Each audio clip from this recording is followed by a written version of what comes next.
Maliban po sa akin, sino po sa inyo ang meron pang relo? Taas nga po yung kamay nung may mga relo. Ayan. Yung mga mayayaman po dyan, sigurado meron po kayong relo. Ako po, hindi naman ako mayaman, pero medyo mahilig po ako ng konti sa relo. Okay? Pero wala po akong mga luxury watches. Hindi po ganun kayaman. Pero alam niyo po, dun po sa bahay, may lalagyan ako ng relo doon.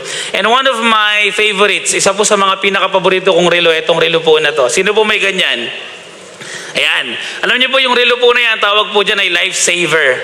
Sa lahat po ng relo na meron ako, yan po ang pinakamura. Okay, hindi po to hindi po ako nag-affiliate, hindi po to sponsored. Pero ang relo po na yan, it only costs 299 pesos. Imagine for only 300 pesos magkakaroon na po kayo ng relo. Yun nga lang po, mabilis malobat. 2 beses na po ako nagpalit ng baterya sa relo po na yan. Pero alam niyo po, every time na sinusot ko po yung relo na yan, natutuwa po ako. Alam niyo po kung bakit? Kasi pag sinusot ko po yan, alam ko po nakakatulong ako. Bakit? Kasi 50% ng proceeds, pag bumili po kayo ng relo na yan, napupunta po sa mga cancer patients. Ang ganda po, no? Isa po sa pinakamurang relo na meron ako, pero every time na sinusot ko po yung relo na yan, natutuwa po ako. Bakit? Kasi alam ko po na nakakatulong ako. Alam niyo po, yung relo po na yan, this watch reminds me that time is free and helping others is a privilege. 2 bagay po yung nare-realize ko kapag suot ko po yung relo na yan. Una, libre ang oras. Tama po ba? Sa panahon po natin ngayon na napakadami na pong tumataas, ang mahal na po ng mga bilihin, libre po ang oras. At ang nakakatuwa po sa oras, pare-pares lang din po tayo ng oras. I have 24 hours. Ilang oras po meron ko sa isang araw? 24 din po, tama? Meron po ba nagka-25 dito? Wala naman. So, fair po ang Diyos. Lahat tayo meron 24 hours and that's free. Libre po yon. At maliban po sa libre ang oras, isang bagay na tinuro po sa akin ng relo na yon, helping others is a privilege. Kaya dapat po, bilang mga Kristiyano po, ginagamit po natin ang oras natin sa pagtulong. Mga kapatid, when was the last time you use your time to help someone else? Most of the time, ang oras po natin, ginagamit natin para sa sarili natin. If you will evaluate yourself for 24 hours, you have 24 hours a day. Saan po natin ito ginagamit? 8 hours sa pagtulog, that's your time. Maybe 1 hour para sa pag-saayos ng sarili, pagligo, 1 hour sa pagkain. Most of the time, ginagamit po natin yung oras natin para sa ating sarili. But when was the last time you use your time para tumulong sa ibang tao? Kaya po sa umaga na to mga kapatid, allow me to propose to you that when God gives you the time, your response determines your purpose. Pag binigyan po kayo ng Diyos ng oras, ang magiging action po natin sa oras na inyo magdedetermine ng layunin ng ating buhay. Kaya sa umaga po na to, pag-usapan po natin yung tema ng ating anniversary sa IRM, For such a time as this. At matagpuan po natin ang ating teksto sa aklat po ng Esther chapter 4, verse 14. Ito po ang sabi ng salita ng Diyos. For if you keep silent at this time, relief and deliverance will rise for the Jews from another place. But you and your father's house will perish. And who knows whether you have not come to the kingdom for such a time as this. Sandali po tayo manalangin. Let's pray. Heavenly Father, this morning we want to come to you with a humble heart, asking for your guidance, asking for your wisdom as we study your word this morning. And as we dig deep into your word, Father, we pray that you would open our hearts, our minds, so that we can see the truths that you want us to learn. And upon realizing that truth, help us, Lord, na may apply po yon sa aming mga buhay. And help us, Lord, to value the time that you gave us. Thank you, Father. This is our prayer. In your name, amen. Again, good morning po sa ating lahat. So umaga po na to, iikot po ang ating pag-aaral sa aklat po ng Esther. If you have time, later on, pag-uwi po ninyo, maikli lang po ang aklat ng Esther. We only have 10 chapters. Mabilis lang po yun. Pwede nyo pong upuan. 1 oras o 2 oras ng pagbabasa at ma-appreciate po natin ang story. Maganda po mamaya pag-uwi ninyo, you read the story of Esther para at least mas ma-appreciate po ninyo yung gagawin po natin pag-aaral sa umaga po na ito. Mga kapatid, 3 bagay lang po. I only have 3 points for this morning na connected po sa oras na ibinigay sa atin ng ating Panginoon.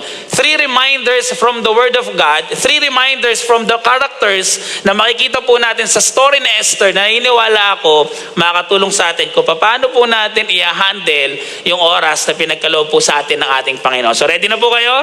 Ready? Number 1, mga kapatid, unang paalala po sa atin ng salita ng Diyos sa umaga na to. Don't give up when it feels late. Sabihin nyo nga po sa katabi nyo, don't give up. Ayan, lakasan nyo po. Sabihin nyo, don't give up. Ayan, mga kapatid, unang bagay na gusto ko pong makita natin sa story po ni Esther ay yung idea po na hindi po pagsuko kapag pakiramdam po natin, nalilate na po ang ating Panginoon. And to really understand, para mas magets po natin yung punto na to, tignan po natin yung isang character sa story. Tignan muna po natin si Mordecai. Meron po ba dito kilala si Mordecai? Sa mga kakilala, well, good. If you're not familiar with Mordecai, magandang bagay po yan dahil at least ngayon makikilala po natin. Sino po ba si Mordecai? Okay? Para magets natin kung sino po si Mordecai, let's go back ilang mga taon pa po ang nakakaraan. Okay? Mga kapatid, the first king of Israel is King Saul. Kilala po natin siya. Sumunod po si David at si Solomon na kanyang anak. Pagkatapos po ni Haring Solomon, ang Israel po ay nahati po sa dalawang kaharian, sa two kingdoms. The Northern Kingdom and the Southern Kingdom. Ang Northern Kingdom po tinawag na Israel, ang Southern Kingdom po tinawag po na Judah. 700 BC, mga kapatid, ang Northern Kingdom po ay nasako po ng Assyria. And 500 BC, ang Judah po nasako po ng Babylon. So in short, mga kapatid, dahil po sa katigasan ng ulo ng bayan ng Israel, sila po ay nasakop ng ibang bayan. Nakuha po natin? At nung pumasok po ang Persian Empire, this is very relevant, dahil sa panahon po natin ngayon, ang Persian Empire, dyan po yung Iran. Okay, yung medyo kaguluhan po sa Middle East ngayon. Ayan, yan po yung sumakop during that time. Nung pumasok po ang Persian Empire, ay nagkaroon po ng chance na ang Israel ay bumalik po sa kanilang bayan. Binigyan po sila ng pagkakataon na pwede na kayong makabalik sa inyong bayan sa Jerusalem. Pero marami pong Hudyo ang hindi na po bumalik sa Jerusalem. Nanatili po sila sa Persia at kasama po doon ang family ni Mordecai. Nakita ba natin? Si Mordecai po ay isang Hudyo na natili po sa Persia at hindi na po bumalik sa Jerusalem. And mga kapatid, during that time, na ito pong si Mordecai at ang kanyang pamilya ay nandun po sa Persia.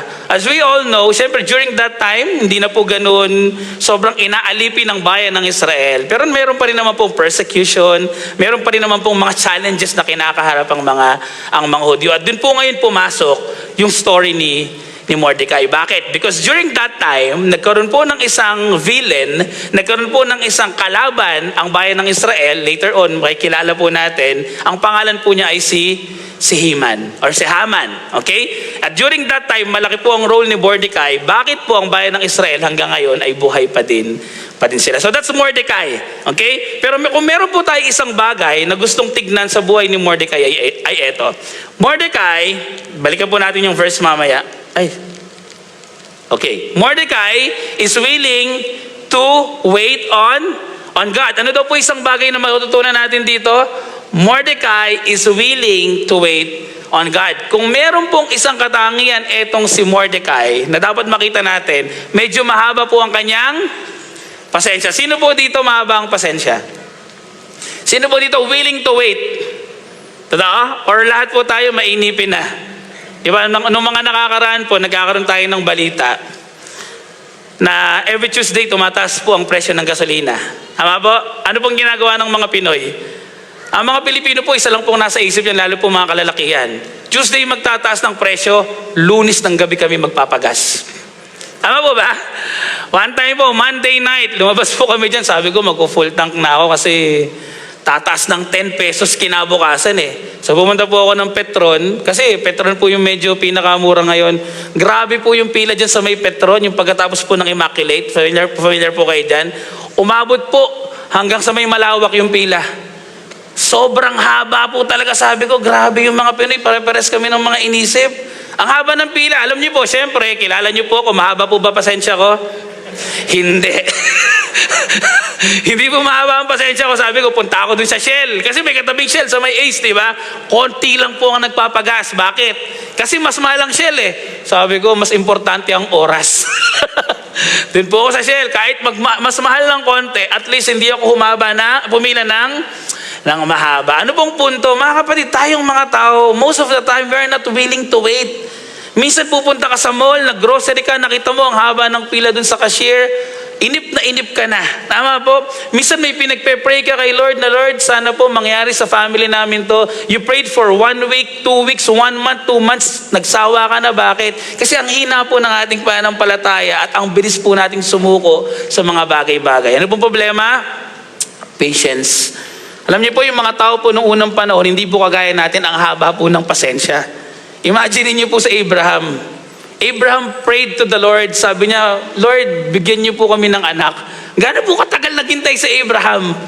Ama po, when God asked Noah to build an ark, ang sabi ni God kay Noah, gumawa ka nga ng malaking barko kasi gugunawin ko na yung mundo sa pamagitan ng baha. Mga kapatid, imagine niyo po, 100 years ginawa ni Noah yon. Ganong katagal. Imagine niyo po, let's say, ginagawa ni Noah yung ark. After 50 years, tinamad na siya. Sabi niya, matatapos ko ba talaga to? Nakita po natin. So mga kapatid, bilang mga Kristiyano po, sa oras na pinagkaloob po sa atin ng ating Panginoon, isang bagay na dapat matutunan po natin, we must be willing to wait sa mga bagay na hinihingi po natin sa ating Panginoon. Yan po ang nangyari kay Mordecai. Tingnan niyo po in Esther chapter 3 verse 2. And all the king's servants who were at the king's gate bowed down and paid homage to Haman. Ang context po niyan, during that time, parang second, sa pinakamataas na po si Haman, kaya lahat ng tao nagbabow down sa kanya. Okay, for the king had so commanded concerning him, but Mordecai did not bow down or pay homage. Sa lahat daw po ng tao doon, si Haman lang po yung, si Mordecai lang daw po yung hindi sumasamba. Kanino? Nagbabow down kay Haman. Hindi siya nagbibigay ng respect. Bakit? Kasi alam po ni Mordecai na dapat kung meron lang sinasamba, sino po yun? Ang Diyos. And it doesn't matter. Sabi niya, kung maparusahan ako sa pagsuway ko, it's okay. Bakit? Kasi alam ko naman na merong darating na tagapagligtas. Yan nga po yung sinabi niya kay Esther. Tingnan niyo pong sabi ni Mordecai, for if you keep silent at this time, relief and deliverance will rise for the Jews from another place. That's the confidence of Mordecai. Sabi niya, kung hindi mo man kami tutulungan ngayon, Esther, kasi mamaya maintindihan niyo po kung bakit humingi ng tulong si Mordecai kay Esther. Sabi niya, Esther, if you're not willing to help us, okay lang. Why? Kasi one thing is for sure, God will send someone na magliligtas sa amin, and I'm willing to wait. And I'm willing to wait. Nakita niyo po yung patience ng tao na to? Nakita niyo po yung paghihintay niya sa ating Panginoon, He is willing to wait. And actually, meron pa pong isang event. In Esther chapter 6 verse 3, bago po natin basahin yan, bigay ko po yung story. Noong mga panahon po na si Mordecai ay naglalakad po sa palasyo, may narinig po siya na plano na patayin yung hari. There's a plot to kill the king. At ito po si Mordecai nagsumbong. At dahil nagsumbong po siya, dun sa narinig niyang chismis, sabi niya may nagpaplano, there's a conspiracy na papatayin ng hari. Naligtas po ngayon yung hari. Mga kapatid, sa kultura po ng mga Persian, kapag ikaw ay nagligtas sa hari, dapat binibigyan ka ng reward. Pero alam niyo po, during the time, I don't know what happened, hindi po siya nabigyan ng reward. Kaya po in Esther chapter 6, tingnan niyo po nung mga panahon daw po na hindi makatulog ang hari, inutusan niya, itauhan niya, sabi niya, magbasa ka nga ng history book dyan. Binasa po yung pagliligtas ni Mordecai sa kanya, ito po yung nangyari. And the king said, what honor or distinction has been bestowed on Mordecai for this? Sabi nung hari, sabi niya, may tao palang nagligtas sa akin. Ano yung binigay ko sa kanyang reward? Ano yung ginawa ko sa kanya? Ang sabi po nung nagbabasa, the king's young men who attended him said, nothing has been done for him. Mga kapatid, baka sabihin natin, pastor, baka mabilis lang naman naghintay si Mordecai. No. Mga kapatid, niligtas ni Mordecai yung hari, nireveal niya yung plot para patayin yung hari, 5 years after po, saka lang po siya nabigyan ng reward. Imagine niyo po, he waited for 5 years para makuha yung reward. Are you willing to wait for that time? Sino po dito, pastor ako, mag-work ako ngayon, sahod 5 years, okay lang. Payag po kayo? Hindi po, di ba? Pastor, manliligaw ako ngayon. Kahit 5 years ako manligaw, okay lang, maghihintay ako. Sa tingin niyo po, kaya ng mga kabataan ngayon manligaw for 5 years? Maghihintay ng 5 taon? Totoo po. Okay, mga kabataan yung sumagot. Diba? Mananligaw ka. Sabihin mo din sa babae, pwede ba kitang maging prayer partner? Sabi ng babae, can you wait for me for 5 years? Anong sagot ng kabataang lalaki? Let me think. Pag-isipan ko muna kung kaya ko maghintay, ha? Bakit? Kasi mga kapatid, 5 years, napakahaba po niyan. Ilang tao lang po ang kayang, alam niyo po, konti na lang po yung mga Jacob ngayon. Diba si Jacob, nanligaw, sabi ni Jacob sa tito niyang si Laban, gusto ko pong mapangasawa si Rachel. Diba? O sige, you work for me. Pagkano po katagal? 7 years. Mga kapatid, Jacob waited for 7 years bago po niya makuha si Rachel. Tapos nung araw nung kasal, niloko pa siya nung tito niya. Sino pong binigay? Si Leah. And then he worked another 7 years para makuha si... Imagine niyo po, 14 years na pagliligaw yung ginawa ni Jacob. Nakita po natin, grabing patience, grabing trust sa timing ng ating Panginoon. Tayo po minsan, na-late lang ng konti si Lord. Kala mo, na-late lang ng konti si Lord. Ginagagalit ka na. Lord, sabi niyo, kayo magpo-provide sa amin. Ba't wala kaming pambayad ng tubig ngayon? Lord, sabi niyo, kayo ang Jehovah Jireh. Kinwestiyon na po natin yung attribute ni God. Lord, sabi niyo kayong Jehovah Jireh, pero bakit wala kaming pambayad sa ospital? Asa na? Lord, sabi niyo kapag nagbigay kami, babalik sa amin, siksik, liglig at umaapaw. Nagbigay ako kahapon sa church. Lunis na, wala pa yung siksik, liglig at umaapaw. Mga kapatid, ganun po ba tayo? Na it's as if we are commanding the Lord na, Lord, pag nagbigay ako, kapag ginawa ko to, dapat dumating kagad yung blessing. Lord, kapag nagpray ako, dapat instant nandiyan kagad yung sagot. The question is, are you willing to wait? Alam niyo po isang bagay na makikita po natin kay Mordecai, hindi po siya nagmamadali. Madalas, he is waiting sa timing po ng ating Panginoon. So ano pong mga bagay yung makikita natin dito? Ano mga bagay na pwede po nating matutunan? Number 1, mga kapatid, stay faithful where you are.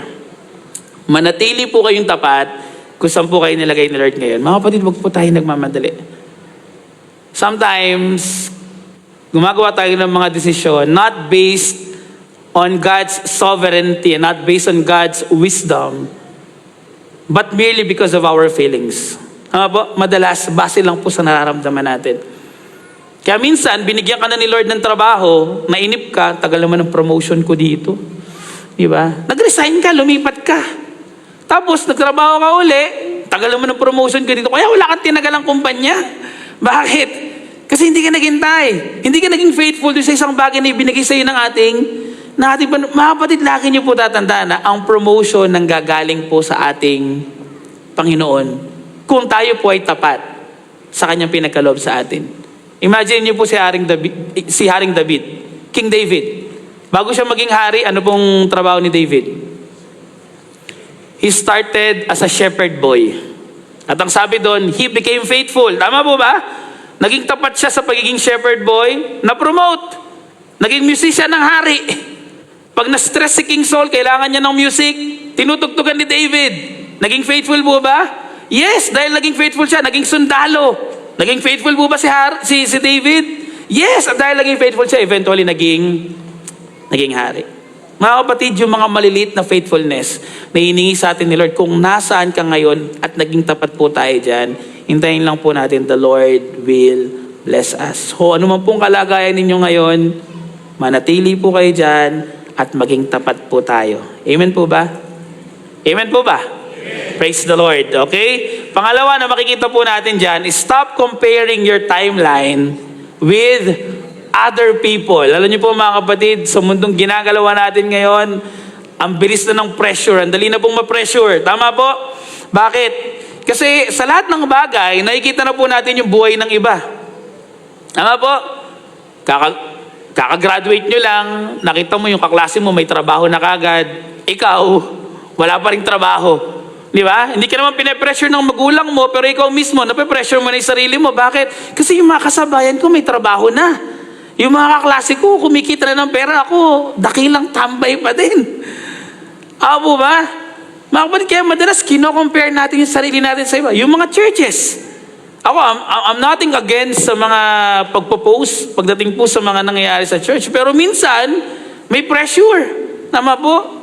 Yung ibang church, ang ganda na ng church nila. Yung ibang church, ang dami na nila. Alam niyo po, hindi ko po sinasabi na wag tayong ma-challenge. Dapat ma-challenge. Pero yung kapag nainggit ka na lang, kasi naiinggit ka lang, okay, hindi po tama yun. Sana kung nakita mo, at kinumpare mo, at nakita mo yung na-challenge from the Lord, well, good. Pero kung nainggit ka lang kasi, dapat ganun din kami. Dapat, po natin. Mga kapatid, may kanya-kanya pong timing si Lord May kanya-kanya pong timing. Kahit nga po sa mga bata, sa mga anak po natin, huwag niyo pong kinukumpare anak niyo sa iba. Di ba? Yung anak ng iba, ang dami nang nagagawa. Di ba? 3 years old pa lang, nag-algebra na. Na-pressure ka naman. Grabe yung anak niya, 3 pa lang. Algebra na inaaral. Yung po mga kapatid, yung 3 years old, dapat naglalaro pa lang yun. Okay? Nakita mo natin. Kaya, hindi ko po sinasabi, huwag niyo pong turuan yung mga anak niyo. Hindi ko po sinasabi na... Pero hayaan po natin silang maging mga bata na naglalaro, nag-enjoy sa buhay. Alam niyo po yung algebra, matututunan din po nila yan. Yung ABC, matututunan din po nila yan. Pero huwag niyo i-compare. May kanya-kanya po tayong time na binibigay ang ating Panginoon. Ganon din po sa atin. Bilang mga Kristiyano. Sabi natin, buti pa sila, ang dami na nilang ministry. Buti pa sila, ang dami na nilang nagagawa kay Lord. Magpasalamat po tayo. Maging proud tayo sa kapatid natin. At maging hamon po sa atin yun. Pero huwag po nating madaliin. Let's wait sa timing po ng ating Panginoon. And pangatlo, mga kapatid, hold on to God's promises, not your feelings. Mga kapatid, there is a reason why the Apostle Paul, ang sabi niya, we walk by faith and not by sight. Alam niyo po kung bakit? Kasi po, we walk by faith and not by feelings. Hindi po tayo mga Kristiyano mamuhay sa feeling lang. Hindi natin pwede sabihin na feeling ko, ito ang kalooban ni Lord. No, we walk by faith. Kasi po, once magsimula po tayo mamuhay based sa feelings lang natin, naku, makakalimutan po natin yung pangako ni Lord. Bakit? Kasi malate lang ng konti.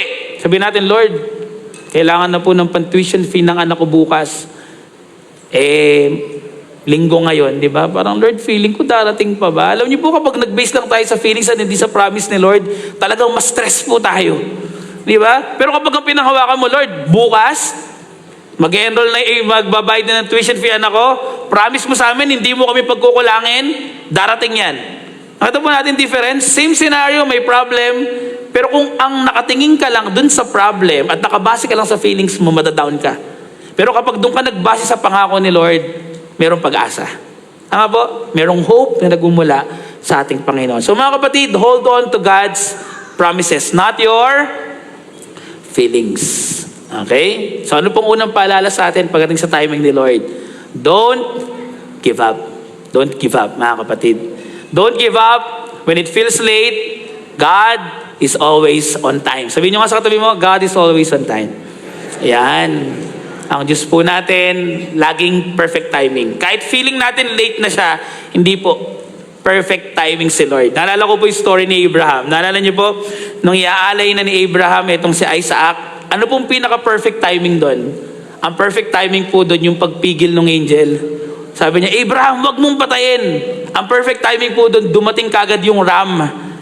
Naalala niyo po yung hayop, sumabit po yung sunga doon sa sanga. Perfect timing. Imagine niyo po ito kung napaaga po yung pagdating nung iaalay na hayop na yon, malamang makita kagad ni Isaac yon. Tapos magdalawang isip siya.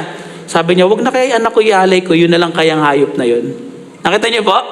Wag ko na kayang iaalay yung anak ko, ito na lang ram. Kasi nakita ko nakasabit na kung na-late naman po, malamang nasaksak na po si Isaac. Perfect timing. Hindi late, hindi maaga.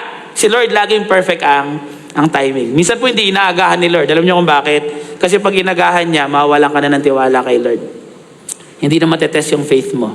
Okay? Hindi rin naman late. Kasi kapag na-late, baka ma-devastate na po ang ating buhay. Si Lord, laging perfect ang timing. God is always on time. So don't give up kapag feeling po ninyo late si Lord. Number 2, mga kapatid, pangalawang bagay na makikita po natin dyan, don't delay when it's time to act. Yan, huwag po tayong malilate kapag oras na po ng pagkilos. Para maintindihan naman po natin yan, punta po tayo sa second character. Si Queen Esther. Kanina pinakilala ko na po sa inyo si Mordecai. Okay? Kaya ito po si Mordecai, meron po siyang nakakabatang pinsan na ang pangalan po ay Esther. Si Esther po ay ulila na po, kaya si Esther lumaki na po sa pangangalaga ng kanyang pinsan na si Mordecai. Okay? During that time, yung Persian king, meron po siyang queen, si Queen Vashti. Sa mga nakakakilala po, sa mga familiar sa story, nandun po si Queen Vashti. Na one time, ito po si Queen Vashti, sumuway po dun sa utos ng hari. Kasi nagkaroon po ng banquet during that time at gusto po ni King Ahasuerus na ipakita yung kanyang asawa. Siguro gusto niyang kasi trophy wife Di ba? Gusto niyang ipakita, tingnan niyo yung asawa ko, napakaganda. Ayaw daw po pumunta ni Queen Vashti. Siguro, kasi during that time, panahon po talaga ng pag-inom, lasing yung mga hari, lasing yung mga bisita. Okay, sabi niya, yung humarap sa mga tao na ganyan yung kalagayan. So, sumuway po si Queen Vashti. And as we all know, ang mga hari po, ang kanilang utos, hindi dapat sinusuway. Ano po nangyari? Sabi ni King, sabi niya, papalitan ko na to. So, para mapalitan po siya, nagkaroon po ng malawakang beauty contest.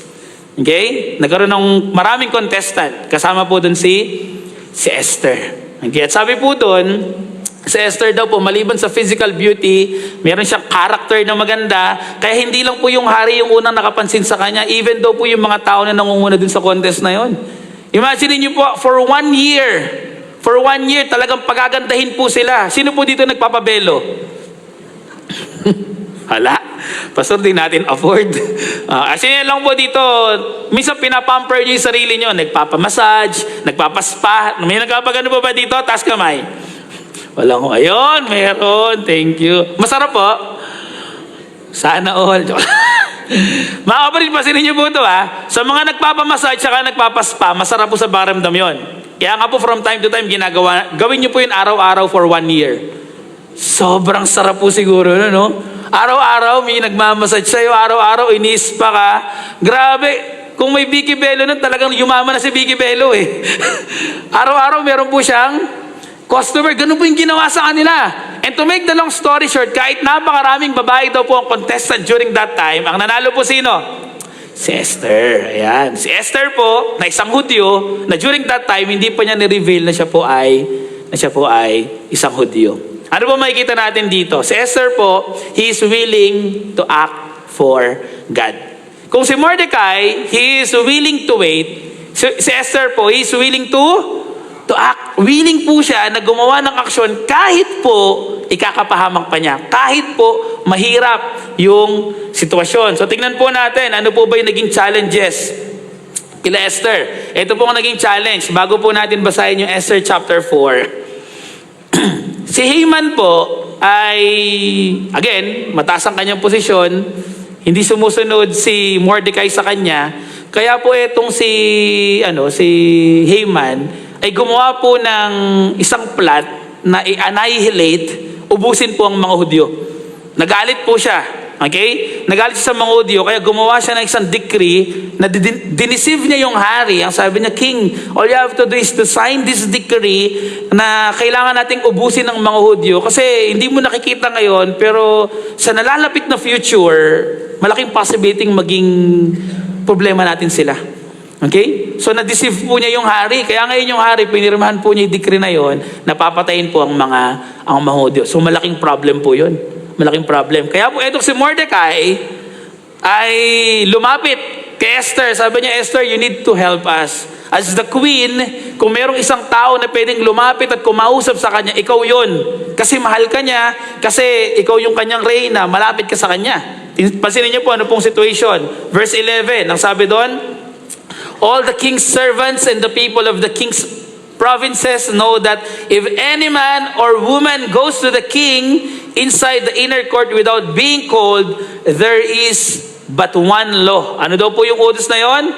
To be put to death, except the one to whom the king holds out the golden scepter so that he may live. But as for me, sabi ni Esther, I have not been called to come into the king these 30 days. Imagine niyo po ang sabi ni Mordecai kay Esther, you need to help us. You have to go to the king, talk to him, at iligtas tayong mga Hudyo. Kasi pag hindi mo ginawa yan, mamamatay tayong lahat. Okay? Ang sabi ni Esther, naku, alam niyo po yung utos. Alam niyo yung rule. Alam niyo yung kalagayan natin dito na walang taong pwedeng lumapit sa hari unless invite siya. Wala pong invitation.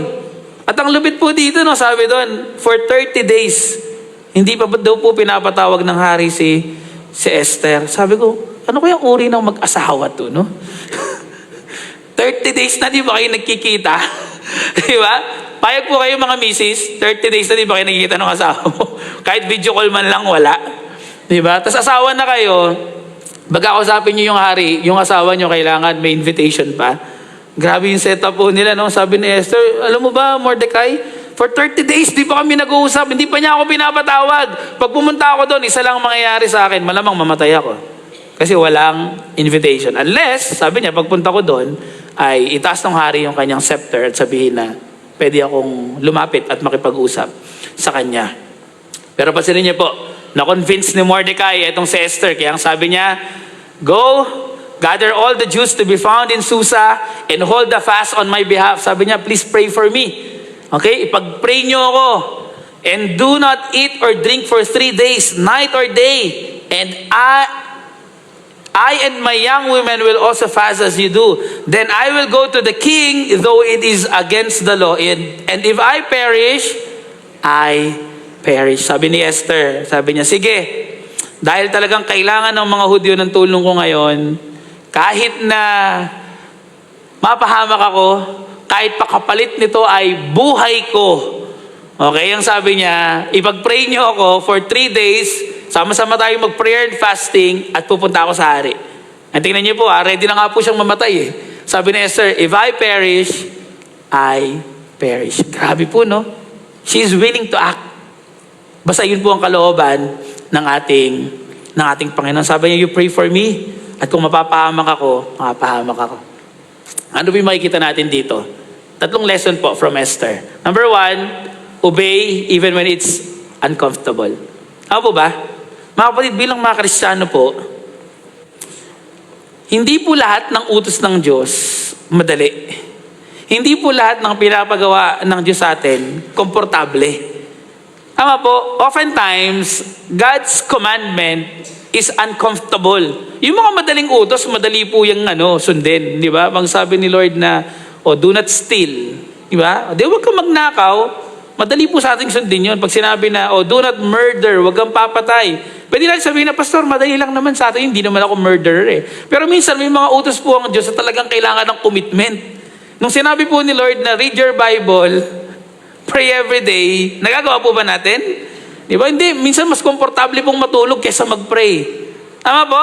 Nung sinabi ng Bible na huwag niyong kakalimutan yung mga ganitong pagtitipon-tipon, umattend ka ng church kapag Sunday, umattend po ba tayo? Di ba? Ano pong mas komportable? Umupo sa upuan sa church o umupo sa sala set at manood ng TV pag linggo? Yung totoo. Siyempre, nandito kayo, sabihin niyo, Pastor, masarap talaga sa church. Di ba? Pero in reality, mga kapatid, masarap umupo sa couch. Masarap umupo sa sofa, nakataas kumakain. Kayo, pwede po ba kayo kumain habang nag-sermon ako? Hindi, di ba? Pag sa bahay, during the pandemic, di ba kapag worship service, sino po dito nung pandemic guilty dito? Umattend ka ng worship service kasi online. Okay? Tapos nasa sala kayo, buong family. Habang nakikinig kayo ng sermon, nagpa-popcorn kayo. O kaya kumakain ng breakfast. Sino pong guilty? Taas ang kamay. Konti lang. Di ba? Tapos nag-Lord's table. Di ba? Ang sabi ni Pastor, hawakan niyo po ang mga tinapay. Hawak mo fried chicken eh. Kasi sinabay mo na sa lunch. Hawakan niyo po ang mga katas ng ubas. Sinabay mo yung juice eh. Di ba? Masarap sa bahay, di ba? Minsan mas komportable po doon. Pero mga kapatid, the question is this. Yun po may pagkakatawag sa atin ni Lord. Ang tawag po ba sa atin ng Diyos ay maging komportable or maging committed? Committed. Mga kapatid, sometimes or most of the times, may mga bagay na pinapagawa po sa atin ng Diyos na hindi po komportable sa pakiramdam natin, pero kailangan po natin gawin. Bakit? Kasi yun po ang kanyang utos. Mga kapatid, wala pong madali din sa pinapagawa kay Esther. Alam po ni Esther na kapag pumunta siya sa hari, anytime pwede na siyang mamatay. Kaya nga sabi niya, if I perish, I perish. But it doesn't matter, sabi niya. I don't care. If that is the will of God na pumunta ako sa hari at tumulong ako para iligtas ang bayan ng Israel, ang mga kapwa ko Hudyo, I will do it. Why? Because it's the commandment from the Lord. At ang hinihingi po sa atin ng ating Panginoon, commitment. Commitment. Hindi comfort, commitment. So mga kapatid, obey even when it's uncomfortable. Pangalawa, prepare spiritually before you act. Makikita po natin dito na kapag si Lord may pinapagawa sa atin, laging meron pong period of preparation. Kaya dapat po spiritually ready po tayo sa mga pinapagawa ng ating Panginoon. Bago po pumunta si Esther sa hari, sabi niya kay Mordecai, Mordecai, samahan niyo kami. Mag-fast tayo, mag-prayer and fasting tayo for 3 days. Samahan niyo akong manalangin. Ihanda po natin. Alam niyo po mga kapatid, every time na may gagawin si Lord, lagi pong merong moment na talagang hinahanda ni Lord yung mga tao. Even Jesus Christ Himself. Naalala niyo po si Jesus Christ? Bago siya magsimula sa kanyang ministry ng ginawa niya, pumunta po siya sa wilderness. And for 40 days, He fasted. 40 days na nalangin, nagkayuno, inihanda ang sarili bago humarap sa ministry. Bago po ginamit ni God si Apostle Paul bilang apostol sa mga hentil. Ano pong ginawa ni God kay Apostle Paul? Binulag muna siya. Tama po? Hindi muna siya nakakita. Prepare muna siya ng ating Panginoon. Mga kapatid, laging meron pong preparation. Kaya kung meron po tayong bagay na gustong gawin for the Lord, ano pong importante? Kailangan natin maghanda. Kailangan po natin i-ready ang ating sarili spiritually. And pangatlo po, take the step with confidence in God. Mga kapatid, always remember this, that our confidence is not based on our efforts. It's not based on our strength. Ang confidence po natin nagmumula sa ating Panginoon. Kasi kung tayo lang po, we cannot do that. We cannot do the ministry. Hindi nyo po pwedeng sabihin na, Pastor, ako gusto kong pumasok sa music ministry. I want to serve the Lord through the gift na ibinigay niya sa akin kasi marunong kumanta. Alam niyo po, dito po sa church, sa Christianity po, hindi po dahil marunong kayo kumanta, pwede na po kayong umawit. Hindi po dahil marunong kayo sumayaw, pwede na po kayong sumayaw. Alam niyo ba kung bakit? Kasi more than that, the question is this, are you spiritually ready to serve the Lord? Yes, it's a good thing na meron kang skill. It's a good thing na meron kang gift. But the question is, are you spiritually ready na paglingkuran ang ating Panginoon? So mga kapatid, paalala po sa atin, don't delay. When it's time to act, obedience has a window. So ano pong punto? Mga kapatid, kapag sinabi ni Lord na gawin mo to, gawin mo yan. Kapag sinabi ni Lord na gawin mo to kahit mahirap, sumunod ka sa ating Panginoon. Don't delay. Don't delay kapag may pinapagawa po ng ating Panginoon. And lastly, mga kapatid, I will end with this. Okay? Kanina, sabi natin, don't give up pag feeling mo late si Lord. Pangalawa, don't delay kapag may pinapagawa si Lord. And pangatlo, don't get ahead of God in pride. Huwag mong pangunahan si Lord dahil sa kayabangan na meron ka. Okay po? Huwag po nating pinapangunahan ang ating Panginoon. At para maintindihan natin yan, tingnan po natin yung pangatlong character. Tingnan po natin ngayon si Haman. Okay? Mga kapatid, eto po, kaya na medyo nabanggit na po natin to. Pero dito po sa story ni Esther, ang main villain po talaga, humanly speaking, ay si Haman or si Haman. Bakit? Kasi siya nga po yung nagbuo ng plot na ipapatay ang lahat ng mga Hudyo. Bakit? Dahil po sa kanyang kayabangan. Pero bago po yun, let's have a short history. Bakit po ba galit na galit etong si Haman kay Mordecai at sa mga Hudyo? Alam niyo po, later on, may verse po tayong babasahin. Ang sabi po doon, si Haman daw po isang Agagite. Okay? Ibig sabihin po, etong si Haman, galing po siya sa lahi ni Agag. And historically, kung babalik po tayo sa history ng Israel, si Agag po ang hari ng mga Amalekites during the time of King Saul. One time po, natalo po ng bayan ng Israel ang mga Amalekites at imbis na patayin po ni King Saul, etong si King Agag, binuhay po niya. Kaya nung nalaman po yun ni Prophet Samuel, nagalit si Samuel. At alam niyo po ano pong ginawa ni Samuel? Si Samuel po mismo ang pumatay kay Agag. Ganun po yung nangyari. At mga kapatid, si Haman po, ano po siya? Agagite. Kung yung tao po na to nagbabasa ng history, alam niya ang history ng kanilang lahi. Sinong pumatay sa kanilang hari? Si Samuel. During the time of King Saul. Si King Saul, kayo nung lahi po galing? Benjamin. Isa po siyang Benjaminite. Tanongin ko po kayo, si Mordecai, kayo nung lahi po galing? Benjaminite. Nakita niyo po, ang lalim po nung pinaghuhugutan nito ha. Hindi po to parang simpleng dispute lang na talagang itong si Haman, kaya siya galit kay Mordecai kasi hindi nagbabow down. Mga kapatid, more than that, meron pong malalim na gigil, meron pong malalim na galit etong si Haman kay Mordecai. Bakit? Kasi alam niya na si Mordecai galing sa lahi ni Benjamin, yung mismong hari na tumalo sa mga Amalekites at pumatay sa kanyang ninuno na si Agag. Ganun po yan. At ito pong si Haman, mataas ang katungkulan sa Persia, kaya ang nangyari po, kaya niyang i-deceive ang hari para magkaroon ng decree na patayin po ang mga Hudyo. Dito po makikita po natin na ito pong si Haman, he is willing to replace God. Si Mordecai, he is willing to wait. Si Esther, she is willing to act. Ito pong si Haman, he is willing to replace God. Esther chapter 3. After these things, King Ahasuerus promoted Haman, the Agagite, the son of Hammedatha, and advanced him and set his throne above all the officials. Imagine po, sobrang taas ng katungkulan. Mas mataas pa po sa lahat ng opisyal who were with him. And all the king's servants who were at the king's gate bowed down and paid homage to Haman, for the king had so commanded concerning him. Grabe po, no? Dahil sa taas ng kanyang katungkulan, inabuso na po niya yun to the point ang gusto niya tuwing lalakad siya, yung mga tao magbabow down sa kanya. Sabi niya, ituring niyo akong Diyos. Ano ba natin? Mga kapatid, nakakatakot po yun. Kasi kapag tinuring niyo po yung sarili niyong Diyos, lahat po ng idol sa Bible namamatay. Okay, lahat po ng idol sa Bible, binabasag. Sinisira ng Diyos. Kaya kapag nagiging idol na po natin yung sarili natin, be careful, baka basagin tayo ni Lord. O po natin, ganito po yung nangyari kay Haman. Sabi niya, dapat lahat nagbabow down sa akin. Dapat nire-respeto ako. Okay?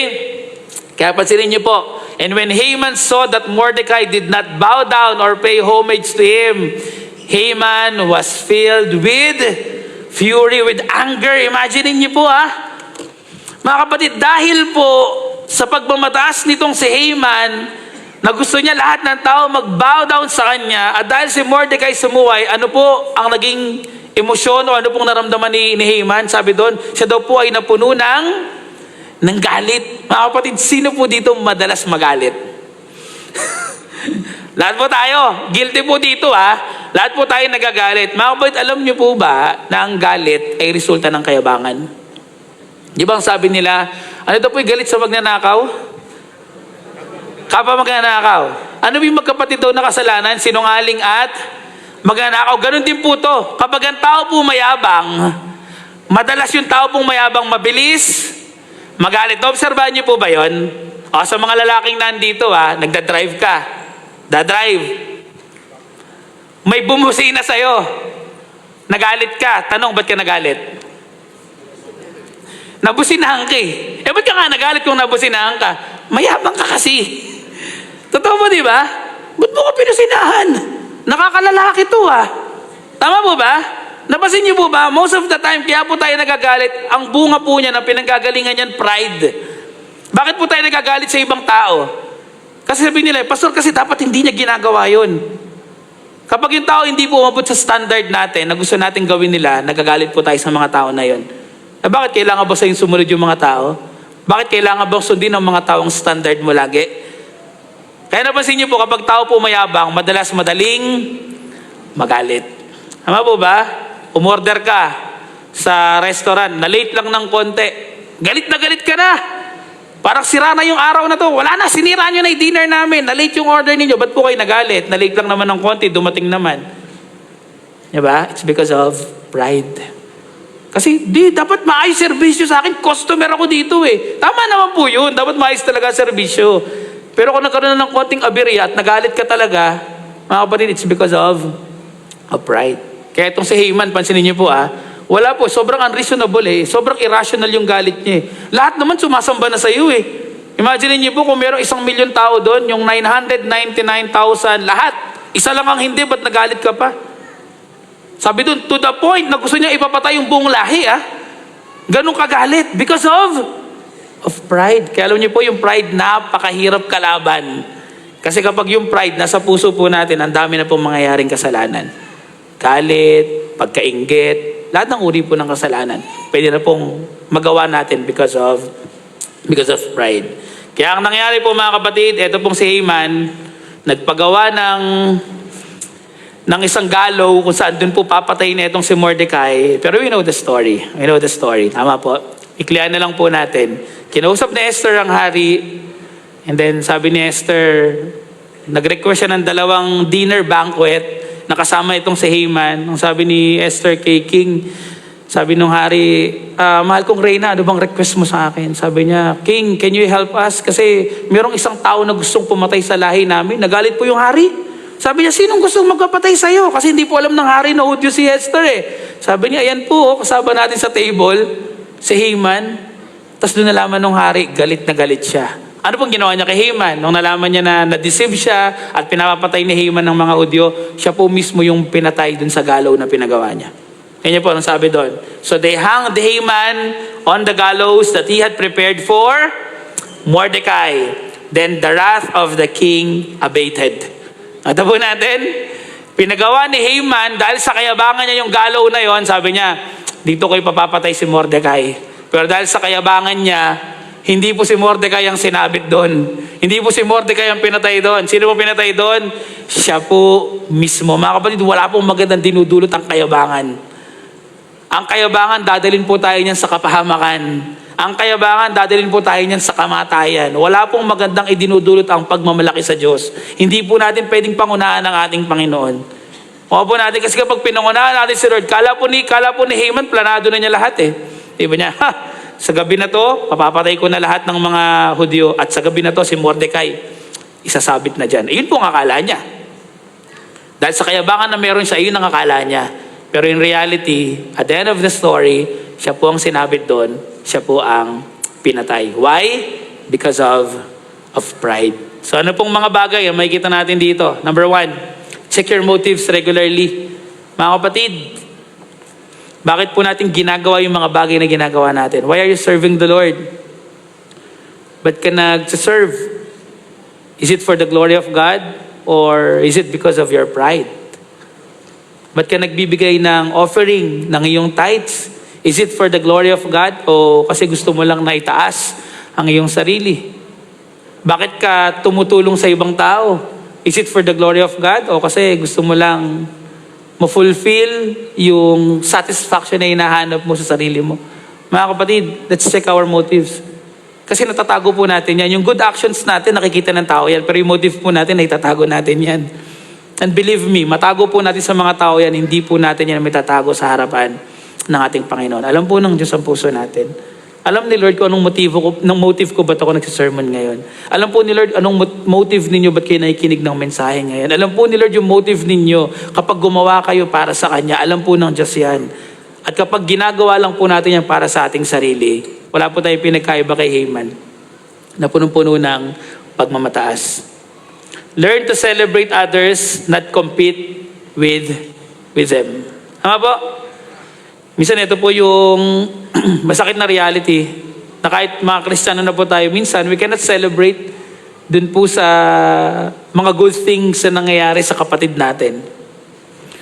Minsan, imbis na matuwa ka, nainggit ka pa. Minsan, imbis na matuwa ka, nanchichismis ka pa. Nagagalit ka pa. Tama po ba? Na-promote yung kapatid natin, imbis na matuwa ka at mag-celebrate ka kasi na-promote siya, ang sabihin mo, hindi naman niya deserve yan. Tama po? Nakabili sila ng bagong sasakyan, di ba? Ba't kaya madaming pera yan? Siguro, nagtutulak yan. Gabi, no? Ang dami nating inisip. Imbis na i-celebrate mo, yung kapatid natin biglang nakapagpagawa ng bahay, may blessing si Lord. Imbis na matuwa ka kasi may sarili ng bahay yung kapatid mo sa Panginoon, kung ano pang iniisip mo, di ba? Siguro ano yan, contractor yan. O mo natin, imbis na makipag-celebrate tayo, celebration ng iba, hindi ka natutuwa, hindi lang mo mababa. Minsan baliktad po tayo no? Kapag may celebration, imbis na mag-celebrate ka, nalulungkot ka. Sa panahon naman na nalulungkot sila kasi nawalan sila ng mahal sa buhay, doon ka nag-celebrate. Karma nyo yan. Di ba? Naniwala ka pa sa karma ngayon. Di ba? May nangyaring hindi maganda, nagkaroon ng problema, dapat lang. Mga kapatid, hindi po yun love. Pride po yun, pride. Kapag ganun po yung nararamdaman natin, na kapag may nangyayaring maganda sa kapatid natin, imbis na maging masaya ka, naiinggit ka lang, mga kapatid, that's pride, that's not love. At hindi po yun bunga ng banal na spirito. Hindi po yun ang inaasahan ng Diyos sa mga alagad po niya. Ang inaasahan ni Lord, sabi niya, kung tunay na disipulo ko kayo, ano daw po dapat yung meron tayo? Pagmamahalan. Pag-iibigan. Hindi po pagmamataas, hindi kayabangan. Okay? So learn to celebrate others, not compete with them. And lastly po mga kapatid, stay humble, no matter how high God brings you. Huwag niyo pong isipin na dahil tinataas na kayo ni Lord, yun na talaga yun, napakabilis lang po bumagsak. Imagine niyo po si Haman Haman, isang gabi lang, lahat ng kanyang ginawa, lahat ng kanyang pinundar, lahat ng pangalan, kayaman. Alam niyo po ba kung babasahin niyo po yung buong Esther? Alam niyo po kung ano yung nangyari? Lahat ng meron si Haman napunta po kay Mordecai. Sabi po doon, lahat daw po ng kayamanan niya binigay kay Mordecai. Yung posisyon po niya binigay kay Mordecai. Nakita niyo po yun? Kaya ang bilis ng po ng panahon huwag po kayong isipin na nasa taas ako ngayon, nasa baba kayo. Isang gabi lang minsan pwede pong mabaliktad yun. Ganun po nangyari kay Haman. Siya yung nasa taas nung bago yung event na yon, kinabukasan siya na ipatay. Si Mordecai na po yung nasa itaas. Bakit? Kasi tama po ang Bible. Ang nagpapakataas ay ibinababa. At nagpapakumbaba, itinataas ng Diyos. So ano pong paalala sa atin? Mga kapatid, stay humble, no matter how high God brings you. So ano pong paalala sa atin mga kapatid? Don't go ahead of God. Pride will cost you everything. Mga kapatid, for such a time as this, inaasahan po ng ating Panginoon na yung oras na ipinagkaloob po niya sa atin, gagamitin po natin ng tama para po sa kanyang kapurihan. Alam niyo po, pwede kang mainip sa timing ni Lord. Ama po? May hinihingi ka, may pinagpe-pray ka, pwedeng mainip ka. Pwede ka din namang matakot sa utos ni Lord. May pinapagawa si Lord sa'yo, natatakot ka. Pwede ka rin namang magmataas sa harapan ni Lord, pero hindi po yan ang hinihingi sa atin ng ating Panginoon. Ano pong hinihingi sa atin ni Lord? Pananampalataya, pagkilos, at pagpapakumbaba. Sabi po natin, don't give up pag feeling mo late si Lord. Have faith. Don't delay kapag may pinapagawa si Lord. Kumilos ka. You act. At wag mong pangunahan si Lord. Don't go ahead of God. Anong hiningi sa atin ni Lord? Humility. Magpakumbaba ka. As I end mga kapatid, gusto ko pong matapos dun sa huling character sa story. And I believe he is the main character. Wala na pong iba kundi ang ating Panginoong Yesus. Alam niyo po ba ng Book of Esther, muntik na pong hindi makasama sa Bible? Kasi po wala pong pag-mention ng pangalan ng Diyos. Basahin niyo po yung 10 chapters ng Esther, never po binanggit si God. Never pong na-mention ang pangalan ng Diyos sa Book of Esther. Pero ito pong maganda doon. Hindi binanggit ang pangalan ng Diyos, pero kitang-kita po ang kamay ng Diyos na kumikilo sa buong story. At naniniwala po ako na kung meron pong main character sa story na yun, it's not Queen Esther, it's not Mordecai, it's Jesus Christ, ang ating Panginoong Yesus. Bakit? Because the story of Esther is a shadow or foreshadowing ng gagawin pong pagliligtas ng ating Panginoon sa ating lahat. Alam niyo po kung bakit? Si Esther po, si Queen Esther, ang pangalan po niyang Esther, ito po yung kanyang Persian name. Pero ang pangalan po niya sa Hebrew ay Hadassah. Okay? At alam niyo po kung ano ibig sabihin po ng Esther? Ano po ang pangalan ni Esther? Ibig sabihin ng name niya, Morning Star. Kaya nga po Esther Estar. Dito to, joke lang po yun. Pinapatawa ko lang po kayo. Pero ang meaning po talaga ng Esther, Morning Star. Alam niyo po kung sino po isang tinawag ng Morning Star sa Bible? Revelation chapter 22 verse 16. I, Jesus, have sent my angel to testify to you about these things for the churches. I am the root and the descendant of David, the bright morning star. Alam niyo po, sa kwento po ni Esther na dun si Jesus Christ. Pinapakita po sa buhay ni Esther kung paano niligtas ang mga Hudyo. At pagkatapos po ng ilang taon, meron dumating na Savior, the bright morning star, ang ating Panginoong Jesus. He died on the cross para po sa ating lahat, para lahat po tayo ay maligtas. Hindi po lang kay Haman, iniligtas po tayo ng ating Panginoong Jesus mula sa kasalanan, sa kamatayan, at pagpunta sa impyerno. Sabi po dun sa Esther chapter 4, for such a time as this. Alam niyo po kung ano sabi po ni Paul sa Galatians chapter 4? But when the fullness of time had come, God sent for a son, born of a woman, born under the law, to redeem those who were under the law so that we might receive adoption as sons. For such a time as this, Esther 4, Galatians 4, the fullness of time. Nung tama na yung time, nung sakto na yung oras, God sent forth His Son, Jesus Christ, to die for us para tayo pong lahat ay magkaroon ng kaligtasan. Again, mga kapatid, the story of Esther is not about Esther. It's about the redemptive history. It's about the redemption na ino-offer po ng ating Panginoong Jesus. So para po sa ating lahat, mga kapatid, maybe it's about time for us. Maybe this is the best time for us na kung wala pa po kayong relasyon sa ating Panginoon, you believe in Jesus Christ. Why? Because when you believe, you will have eternal life. And for us, na meron na pong buhay na walang hanggan, it's about time for us to preach the gospel. Why? Ang dahil pong tao ang nangangailangan ng mabuting balita for such a time as this. Manalangin po tayo. Heavenly Father, we thank you for your word. Thank you for reminding us na libre po ang oras, pero limited po ang panahon namin. Malapit na po ang muling pagbabalik ng aming Panginoong Jesus. So help us, Father, to really commit our lives sa pagkilos. Masumpungan niyo po kami na kagaya po kami ni Esther at ng aming Panginoong Jesus. Na nung may pinagawa po kayo, hindi po kami na-delay. Kumilos kami. Humayo kami. Inabot namin yung mga tao. Binahagi namin yung mabuting balita sa kanila. Because they need the gospel. Every one of us, Father, we need the gospel. Kaya Ama, dalangin po namin, give us the courage, like Esther, like Jesus Christ, na kaya po namin sabihin, Lord, we will obey you. And if I perish, I perish. Because I want to glorify your name. I want to obey you. Thank you, Father. Bless our church. Help us. Make our eyes clear. Nang sa ganun, makita po namin ang kalooban ninyo. And continue to bless us. Use us, Father. Use us. Maging asin kami, maging ilaw po kami, at mag-act po kami base po sa timing na pinagkakaloob niyo po sa amin. Salamat po, Panginoon, kung aming dalangin sa pangalan po ng aming Panginoong Jesus. Amen. Happy Lord's Day po sa ating lahat.